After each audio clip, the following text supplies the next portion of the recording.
Hello friends, નવા વર્ષની સૌને શુભેચ્છા. હવે આપણે બીજા સત્રનો અભ્યાસ કરીશું. इकाई 1 पत्र एवं डायरी. अपने से आप दूर बसे संबंधियों, मित्रों, परिवारजनों तथा विभिन्न अधिकारियों को पत्र लिखने की आवश्यकता रहती है. पत्रों के द्वारा हम अपनी बात अत्यंत सुगमता से उन तक पहुंचा सकते हैं. यद्यपि आजकल दूरभाष, तार, ईमेल, इंटरनेट, मोबाइल फ़ोन आदि द्वारा भी यह कार्य किया जाता है, फिर भी पत्रों का महत्व कम नहीं हुआ, क्योंकि पत्रों के द्वारा विस्तार से अपनी बात व्यक्त की जा सकती है. पत्रों के द्वारा विचारों को प्रेषित करना अन्य साधनों की अपेक्षा सस्ता है. अधिकारियों तक अपनी बात पहुंचाने, शिकायत करने, आवेदन या प्रार्थना आदि के लिए केवल पत्रों का ही सहारा लिया जा सकता है, अन्य साधनों का नहीं. टेलीफोन, मोबाइल, ईमेल जैसी अत्याधुनिक सुविधाओं के बावजूद पत्र लेखन का आज भी अपना महत्व है. मित्रों, परिवारजनों तथा संबंधित अधिकारियों को पत्र लिखने के अवसर आते हैं, अतः पत्र लेखन की कला का ज्ञान होना आवश्यक है.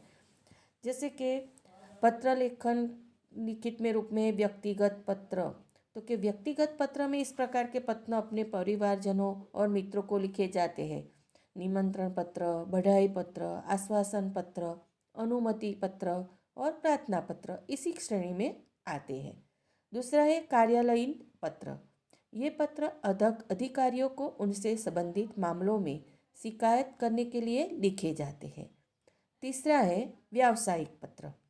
ये पत्र किसी व्यापारी से उससे संबंधित वस्तु मंगाने के लिए लिखे जाते हैं, तो कि उसमें ध्यान देने योग्य महत्वपूर्ण बाबत है. तो कि पत्र लेखन लिखते हैं उसमें कई बार ध्यान देना पड़ता है. तो कि कौन सा ध्यान देना पड़ता है? तो कि पत्र में सबसे ऊपर बाईं और अपना पूरा पता और दिनांक लिखे. दूसरा है जिसे पत्र लिखना हो उसके लिए बाई और शिस्त भाषा में संबोधन लिखे. तीसरा, इसके बाद पत्र में मुख्य क्लेवर में विषय वस्तु प्रस्तुत करें. लेकिन जो विषय वस्तु होती है जिनके लिए आप पत्र लिखने वाले हो, उनका विषय वस्तु उसमें खास कर लिखना चाहिए. पत्र के अंत में नीचे बाई और पत्र लिखने वाला अपना संबंध और नाम लिखे. पत्र में मित्र या सखी या अपने से छोटों के लिए तुम, सर्वनाम तथा सब अपने से बड़ों के लिए आप सर्वनाम का प्रयोग करें. पत्र अधिक लंबा न हो और उसमें आवश्यक बातें ही लिखी जाए.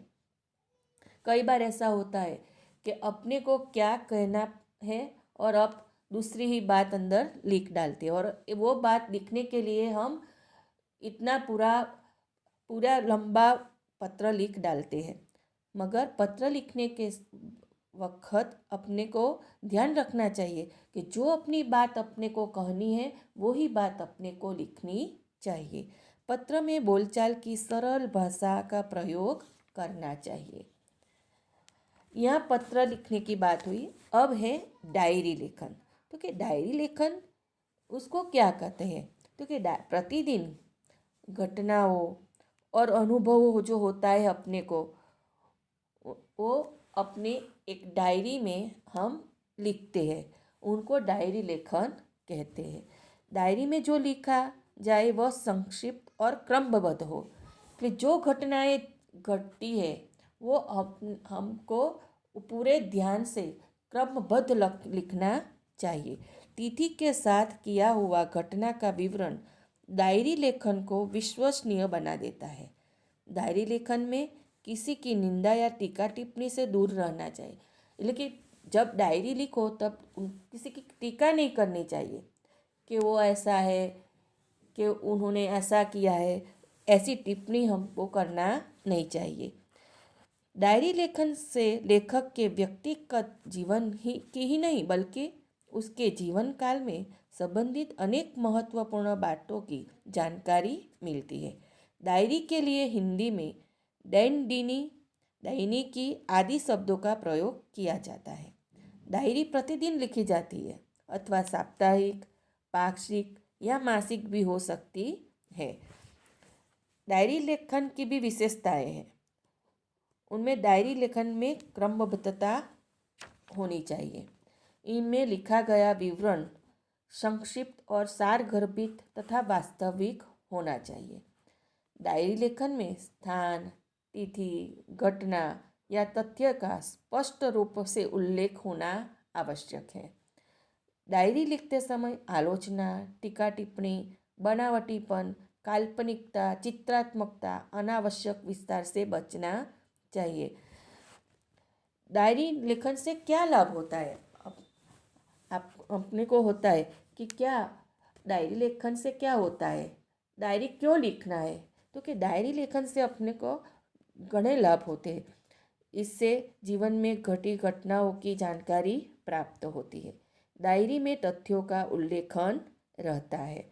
उसमें व्यक्ति दिन भर जो अच्छे बुरे काम करता है उसका उल्लेखन भी करता है रहता है। इसमें सने बुराइयों से बचा जा सकता है। डायरी ऐसा दस्तावेज है जिसे पढ़कर किसी व्यक्ति के जीवन में पिछले अनुभवों तथा घटनाओं की जानकारी और वह भी संबंधित व्यक्ति के शब्दों में प्राप्त की जाती है। यहाँ अपना पाठ पूरा होता है। मैं आपको पत्र लेखन का नाम दूंगी, वो आपको पुस्तक में से ही 7 पत्र है वो लिखने का है।